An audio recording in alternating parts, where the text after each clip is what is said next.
Between mobility drill warm up versus stretching எதுக்கு நீங்கள் இன்னும் இம்பார்ட்டன்ஸ் கொடுப்பீங்க? சரி, முதல்லலாம் நம்ம வார்ம் அப் பண்ணும்போது ஸ்டாட்டிக் ஸ்ட்ரெச்சிங்னு ஒன்று சொல்லி கொடுத்தோம். நம்ம லிட்டராக அந்த இடத்த போய் பிடிச்சிக்கோங்க, அங்கேயே இருங்க, ஹோல் போய் இந்த பண்ணுங்க அப்படின்றத சொன்னோம். இப்போ இருக்க ரிசர்ச் மூலமாக அந்த மாதிரி ஹோல்ட் பண்ணும்போது நம்மளுடைய ஸ்போர்ட்டிங் ஆக்டிவிட்டி, அதாவது விளையாட்டை காம்படிட்டிவ் லெவலில் ஆடுறவங்களுக்கு உடனடியாக மேக்ஸிமம் ஸ்பீடு ஸ்ட்ரென்த் எல்லாம் அஃபெக்ட் ஆகுது.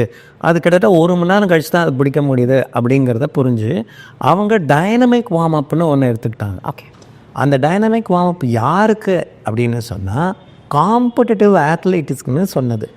ஃபார்முலா 1 ரேஸ் காரை ஓட்டுறவனுக்கு ஒரு ரூலும் ஸ்ட்ரீட் காரை ஓட்டுறவனுக்கும் ஒரு ரூல் இருக்குது. ரைட். இங்கே யாரும் காம்படிஷனுக்கு இல்லை. Right. It is only a happiness that you are doing. இதை பண்ணால் எனக்கு நன்மை கிடைக்குது. இதுக்கும் காம்படிஷனுக்கும் ரொம்ப டிஃப்ரென்ஸ் இருக்குது.